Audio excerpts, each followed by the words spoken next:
Mari kita berdoa sebelum kita mengikuti EBS pada malam hari ini. Mari kita berdoa.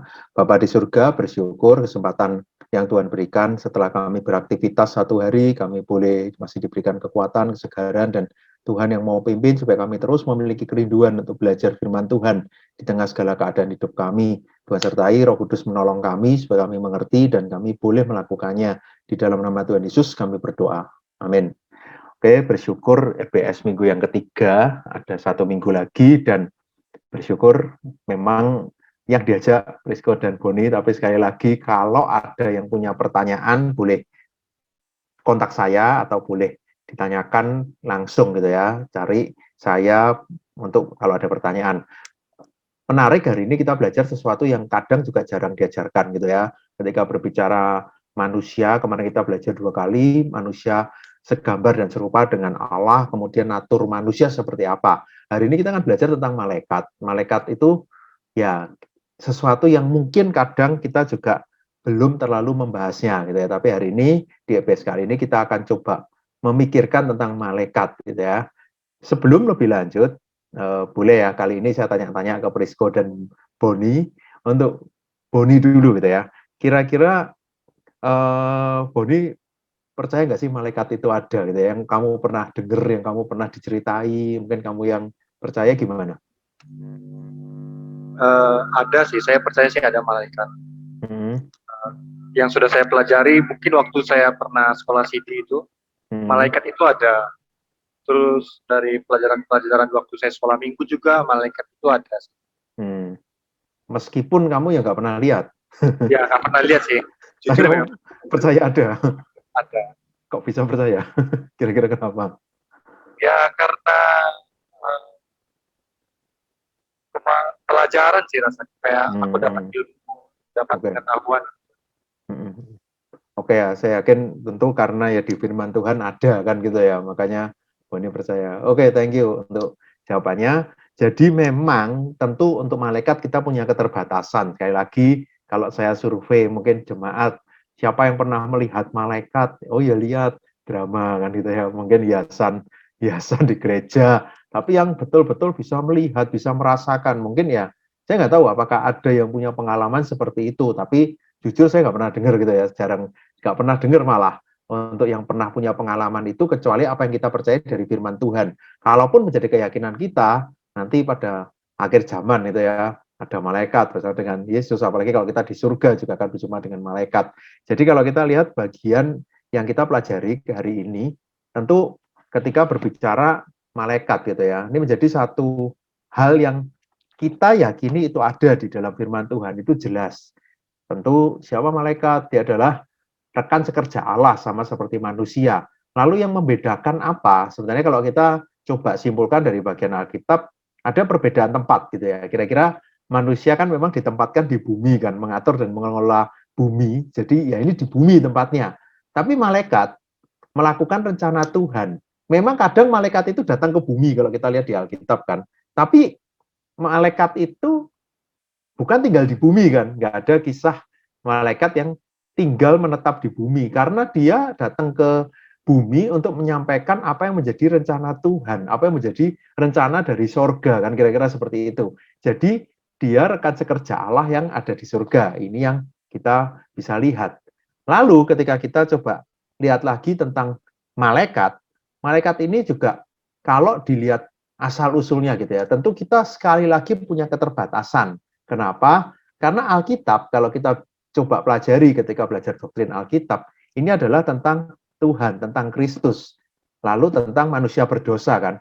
Bagaimana Allah mengasihi manusia, kemudian Yesus mati di kayu salib, nanti kedatangan Yesus yang kedua. Soalnya kalau kita lihat kisah Alkitab kan dari penciptaan manusia, manusia berdosa, Allah mengasihi, ditebus, nanti manusia, Yesus datang ke dunia, Yesus beraktivitas, dia menebus, terus kemudian gereja mula-mula, kemudian nanti akhir zaman. Jadi ini memang bukan kitab tentang malaikat, betul kan? Tapi di situ ada malaikat yang disebutkan. Malak, angelos itu bahasa angelos, bahasa Yunani dan Ibraninya, jadi angel gitu ya, yang punya arti utusan. Utusan atau duta surgawi untuk melaksanakan amanat Allah. Memang tidak sedetil penciptaan manusia, tapi banyak Alkitab menyebut tentang malaikat. Satu bagian yang cukup menjelaskan ini, Kolose 1 ayat 16, Karena di dalam dialah telah diciptakan segala sesuatu yang ada di surga dan yang ada di bumi, yang kelihatan dan yang tidak kelihatan, baik singgasana maupun kerajaan, baik pemerintah maupun penguasa, segala sesuatu diciptakan oleh Dia dan untuk Dia. Jadi jelas ya, Tuhan tetap pencipta, segala sesuatu diciptakan oleh Dia dan untuk Dia. Ada di sini dituliskan yang di surga dan yang tidak kelihatan, gitu ya. Nah, kalau kita lebih lengkap ayat 387, sebelum dunia dijadikan, malaikat sudah ada. Jadi kalau ditanya penciptanya siapa dulu? Memang kita bisa lihat di dalam bagian firman Tuhan. Malaikat ada sebelum manusia ada, karena kan ada di surga. Tapi tetap malaikat diciptakan. Malaikat bukan Tuhan. Nanti kita akan lihat efeknya seperti apa gitu ya.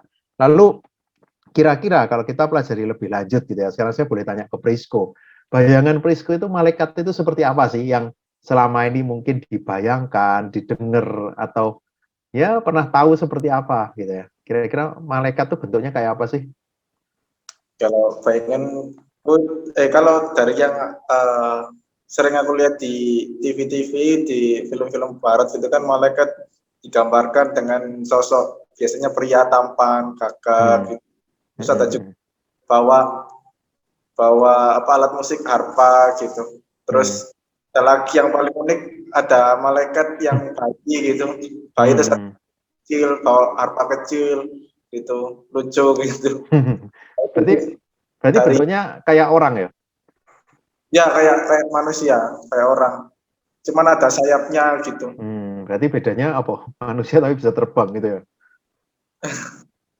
Nggak tahu. Iya. Tapi kalau di Alkitab sendiri, malaikat sebenarnya roh, jadi nggak berbentuk. Oke, thank you. Thank you jawabannya. Ada yang sayap, ada bayi. Oke ya, kalau kita lihat film, lihat hiasan Natal, lihat pajangan, lihat apa kan ada banyak jawaban gitu ya. Memang betul tadi roh. Memang jelas ini adalah kalau ngomong malaikat tentu non materi gitu ya, karena dia ada di surga. Kalau di surga dalam bentuk materi, terus tadi terbang, dia bisa, tentu dia berbeda dengan manusia. Ini yang harus kita ingat gitu ya. Tentu tidak sama. Dan kalau manusia kan kemarin kita belajar yang natur manusia kan materi dan non materi kan, tubuh dengan jiwa atau roh. Tentu malaikat berbeda gitu ya. Kita dari darah dan daging, tentu malaikat bukan seperti itu. Nah, karena itu kalau kita coba lihat, ini yang membedakan gitu ya. Tapi malaikat ini unik. Meskipun dia roh, dia itu non materi, tapi bukan berarti tidak berbentuk. Tadi buktinya kalau lihat di Alkitab kan ada bentuknya. Orang lihat kan juga bisa diceritakan, bisa digambarkan, bahkan bisa berinteraksi dengan manusia. Kalau kita coba lihat di dalam kisah Alkitab, makanya bisa muncul bayangan, oh dia pakai sayap, dia terbang, dia datang memberikan pesan. Tentu bukan sesuatu yang mengerikan gitu ya. Kalau mengerikan ya saya yakin gembala malaikat datang ya lari semua kan gitu ya, waktu ke Maria ke juga tentu pasti mengerikan. Tapi ketika dia mengambil wujud itu bukan wujud yang seterusnya, karena tentu dia berbeda. Itu penampakan sementara yang memang dia perlukan untuk membawa pesan dari Tuhan. Ini yang harus diingat ya. Jadi tadi dia berbicara, dia menolong, bahkan dia bisa memimpin manusia, tapi dia tidak dalam wujud materi yang sama seperti manusia. Makanya kalau sampai misalnya, oh ada film malaikat tinggal di bumi dulu jadi manusia, tentu itu bukan pengajaran yang kita bisa lihat di firman Tuhan gitu ya. Tapi malaikat muncul beberapa kali. Yang menarik, manusia berbeda dengan malaikat, tapi malaikat ini juga tentu bukan Tuhan. Makanya kalau kita coba renungkan, kira-kira malaikat itu kan berbeda sama manusia, dia tidak dibatasi ruang dan waktu kan. Kalau saya bilang dia bisa surga, dia bisa menyampaikan pesan, tentu dia nggak kayak kita yang terbatas dengan waktu. Waktu ini ya kita sekarang, waktu sekarang, kita nggak bisa ke mana-mana dengan ruangan yang kita duduk sekarang kan. Tapi bedanya dia juga bukan Allah yang kalau ruang itu kan maha hadir, yang maha ada, bukan maha juga karena dia adalah ciptaan gitu ya. Jadi betul malaikat itu adalah non materi. Ini yang kita bisa lihat. Kemudian karakter yang penting lagi, malaikat adalah ciptaan Tuhan. Ini yang nggak boleh dilupakan. Jelas di Alkitab dia adalah ciptaan, bahkan dia juga personal, gitu ya, memiliki pikiran, memiliki perasaan, memiliki kehendak. Malaikat juga pribadi, memiliki pribadi.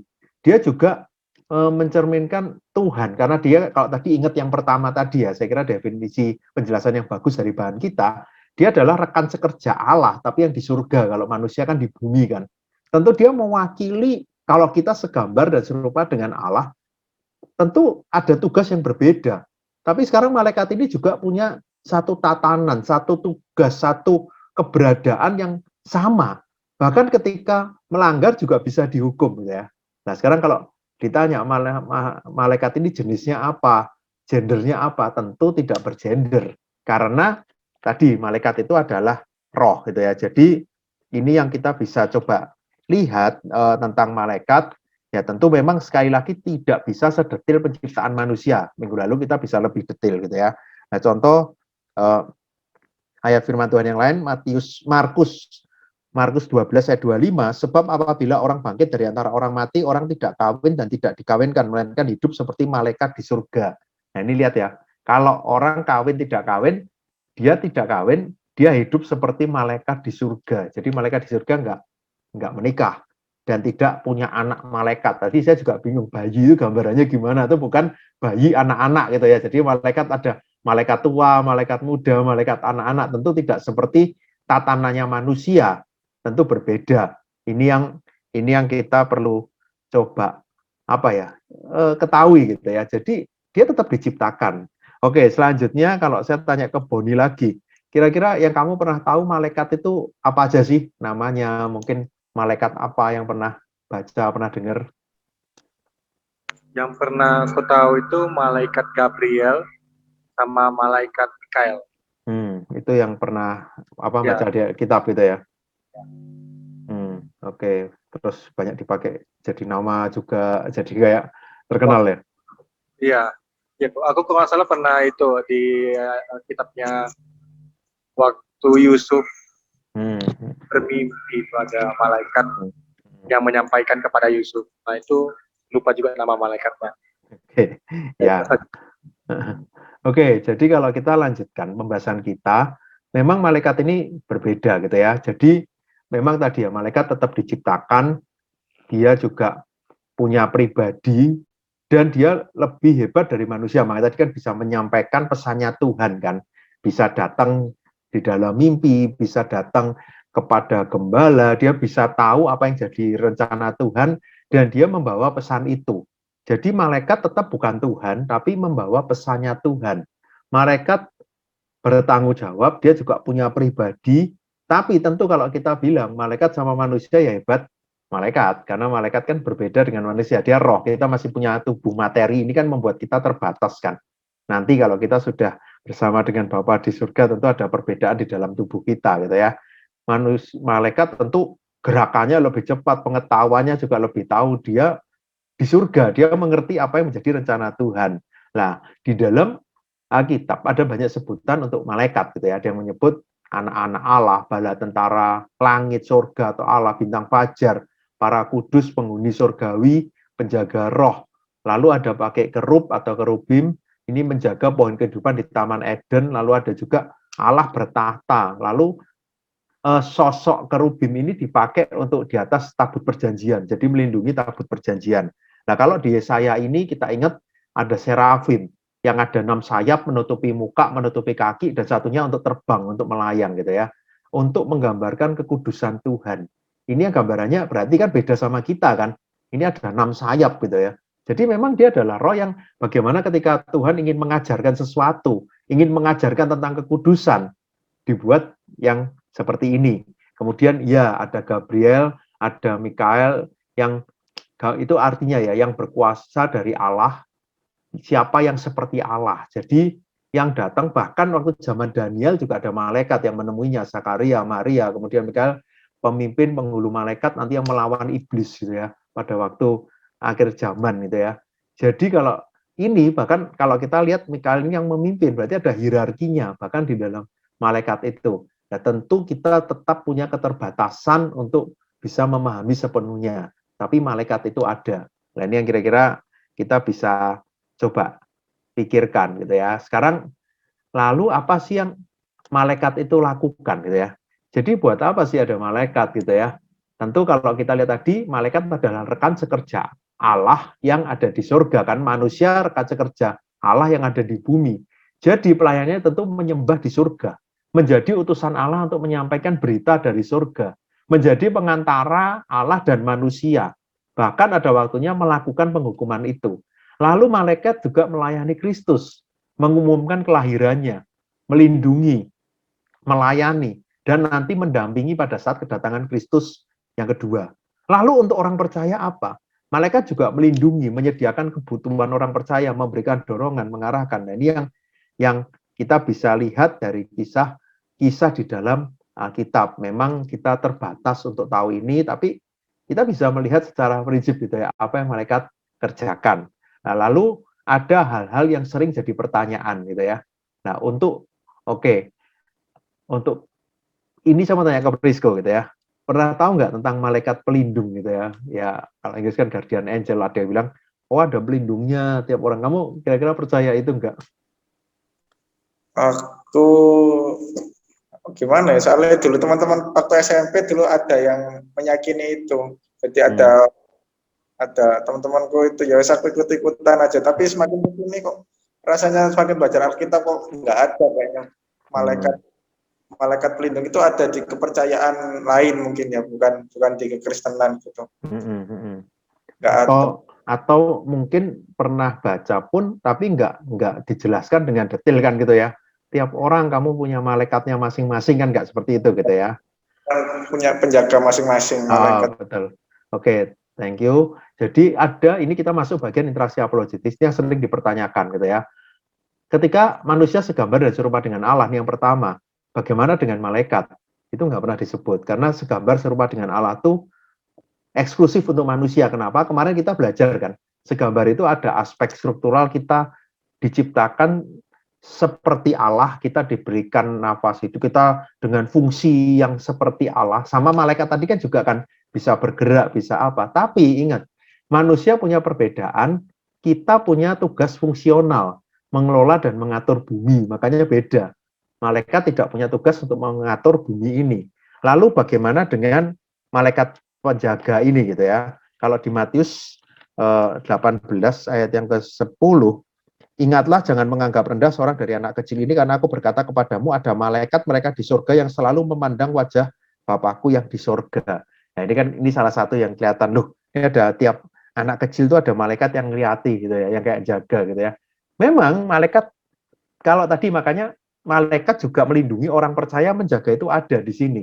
Tapi tentu tidak ada dituliskan dengan detail setiap orang pasti punya malaikat yang menjaga. Ya, jadi tentu Tuhan bisa pakai malaikat untuk memberitakan, untuk menceritakan, untuk memberikan apa yang menjadi kehendak Tuhan. Lalu kenapa kok zaman sekarang enggak? Karena firman Tuhan sudah diberikan kepada kita lengkap gitu ya. Jadi kalau dulu mungkin malaikat penjaga ini memang perlu supaya kita juga bisa langsung ada Tuhan bisa berbicara lah. Sekarang tidak perlu seperti itu gitu ya. Jadi malaikat tetap ada. Ini bahkan ayat tadi jelas. Tuhan pun bisa pakai malaikat untuk menjaga kita. Tapi sekarang ingat ya, waktu di firman Tuhan ada malaikat-malaikat ini kan Roh Kudus belum diberikan kan. Kalau sekarang kan ada Roh Kudus di dalam hati kita kan. Jadi kita nggak perlu minta Tuhan kasih aku malaikat. Kita malah punya yang lebih luar biasa loh. Allah sendiri ada di dalam hati kita, betul kan? Jadi bukan sekedar malaikat, tapi Allah sendiri sekarang ada bersama dengan kita gitu ya. Nah ini yang kita bisa lihat. Nah satu contoh memang yang suka dipakai ayat lagi, Kisah Rasul 12 ayat 15. Ketika tentang Petrus, kata mereka kepada perempuan itu, engkau mengigo. Akan tetapi tetap mengatakan bahwa benar-benar demikian kata mereka, itu malaikatnya. Jadi ada malaikat yang terlihat gitu ya. Tapi sekali lagi, kan tidak dikatakan untuk tiap orang. Nah sekarang kira-kira kita akan mencari aplikasi lah. Ketika kita belajar bagian ini, tentu kita pengen kita juga bisa belajar sesuatu, kita juga bisa melihat sesuatu lah. Aplikasi praktisnya apa? Malaikat itu kan di surga, kita yang di bumi. Tentu ada baiknya kita juga belajar kepada malaikat kan. Malaikat itu setia kepada Allah ya. Malaikat bisa sungguh-sungguh melakukan apa yang menjadi kehendak Tuhan, melakukan tugasnya dengan baik. Saya kira di hadapan Tuhan kita sama kan, sama-sama rekan sekerja Allah kan. Apakah kita sudah taat melakukan apa yang Tuhan mau? Ini jadi PR ya. Apakah kita setia? Karena kita itu sama, rekan sekerja Allah kan. Memang kita nggak sehebat malaikat gitu ya, tapi kita rekan sekerja Allah. Dan malaikat itu juga kita bisa belajar tentang kerendahan hati dan dia sungguh-sungguh setia melayani. Sama, kalau kita lihat ini, oke, kali ini Ibrani 1 ayat 14, bukankah mereka semua adalah roh-roh yang melayani, yang diutus untuk melayani mereka yang harus memperoleh keselamatan. Jadi ada malaikat yang memang juga melayani manusia. Nah, kalau kita lihat malaikat melakukan tugasnya dengan baik dan kita pun adalah gambar dan rupa Allah. Kita rekan sekerja Allah yang ada di bumi kan. Semoga kita jadi orang-orang yang setia gitu ya. Kalau malaikat terus melayani, semoga kita juga melayani. Jangan sampai gini, rekan sekerja Allah yang di bumi ini ya, manusia ini ya, orang percaya ini, ternyata tidak melakukan tugasnya dengan baik. Artinya kan ya pekerjaan Tuhan tidak bisa dilakukan dengan baik kan. Ya semoga saya, Boni, Prisco, kita terus setia mengikut Tuhan, kita taat, kita melakukan kehendak Tuhan, kita mau melayani, kita juga rendah hati, dan semua jemaat juga bisa melakukan itu. Oke, bagian ini sampai di sini kita akan masuk dalam doa ya. Untuk doa, boleh saya tanya yang pertama ke Prisco dulu gitu ya. Apakah ada pokok doa khusus yang mau didoakan? Doa untuk pekerjaan, terus sama kesehatan orang tua, terus sama doa untuk jodoh, ketemu jodoh. Pergumulan anak muda ya. Oke, kita berdoa dulu untuk Prisco dan juga mungkin orang-orang yang bergumul dengan ini. Apa tadi yang pertama untuk pekerjaan orang tua ya? Pekerjaan dan orang tua. Orang tua, oke, kesehatan. Oke, mari kita sama-sama berdoa ya. Saya akan berdoa untuk Prisco dan juga setiap jemaat yang mungkin punya pergumulan yang sama ya. Mari kita berdoa. Bapa di surga, kami berdoa untuk Prisco secara khusus untuk pergumulannya. Tuhan yang mau berikan kekuatan, Tuhan yang tahu setiap masa depannya, ke depan untuk pekerjaan, Tuhan juga akan pimpin, Tuhan juga tunjukkan, berikan hikmat supaya dia bisa mendapatkan pekerjaan yang memang tepat, dia bisa mencapai cita-citanya dan melakukan apa yang menjadi kehendak Tuhan. Berkati untuk keluarganya, untuk keluarganya Tuhan yang terus berkati, supaya keluarganya juga Tuhan terus jaga, Tuhan cukupkan setiap kebutuhannya, dan sebagai anak muda tentu satu pergumulan yang menjadi pergumulannya adalah tentang pasangan hidup, Tuhan juga yang tunjukkan, biarlah dia juga yakin akan waktu Tuhan itu yang terbaik. Berdoa untuk semua anak-anak muda yang lain yang mungkin mengikuti persekutuan doa yang juga bergumul tentang jodoh, Tuhan juga pimpin mereka semua supaya mereka juga terus menantikan jawaban Tuhan, mereka menjalaninya bersama dengan Tuhan. Dan ketika mungkin mereka saat ini belum mendapatkan jodoh, mungkin adalah menjadi waktu Tuhan supaya mereka boleh menjadi pribadi yang lebih baik. Tuhan juga berkati keluarga kami semua, setiap jemaat, sama seperti keluarga Prisco tadi, berkati setiap usaha pekerjaan kami, berkati juga setiap apa yang menjadi cita-cita kami, menjadi keinginan kami. Ketika itu sesuai dengan kehendak Tuhan, kami yakin Tuhan akan menolong dan menyertai kami. Dalam nama Tuhan Yesus kami berdoa. Selanjutnya Boni, ada yang mau didoakan? Doakan buat kesehatan orang tua di Mentawai, mungkin juga pekerjaan orang tua juga, dan juga skripsi, mungkin lagi dalam pengerjaan skripsi itu aja. Oke, kita berdoa. Bapa di surga, kami juga berdoa untuk Boni, untuk skripsinya, Tuhan yang mau tolong supaya dapat berjalan dengan lancar. Berdoa untuk setiap jemaat yang juga sedang menjalani studinya, Tuhan berkati yang kuliah, sekolah, semua juga dapat diberikan hikmat, bisa menjalankan semua dengan baik. Juga Boni, orang tuanya, Tuhan yang terus berkati, khususnya untuk kesehatan. Tuhan juga tahu keadaan saat ini, kesehatan menjadi satu hal yang penting, yang selama ini menjadi mungkin banyak orang khawatir, banyak orang takut, biarlah kami yakin Tuhan pun akan menjaga kami, Tuhan akan melindungi kami, Tuhan akan menguatkan kami, supaya kami juga terus diberikan kesehatan, kekuatan. Tuhan juga sertai setiap masa depan yang menjadi pergumulannya, Tuhan juga tolong. Kami juga berdoa untuk setiap jemaat, setiap orang yang melihat persekutuan doa ini, mengikutinya, Tuhan juga berikan kesehatan, kekuatan, bersyukur untuk vaksin, ada banyak orang yang sudah divaksin, khususnya untuk yang lansia, supaya setelah vaksin tidak ada efek samping dan bisa membuat mereka menjadi lebih sehat. Untuk kami yang masih menantikan giliran vaksin, Tuhan juga terus jagai kami, lindungi kami, termasuk kami yang melayani ketika kami harus bertemu dengan orang lain, ketika kami juga menjalankan pekerjaan kami, Tuhan juga terus jagai kami. Terima kasih Bapak.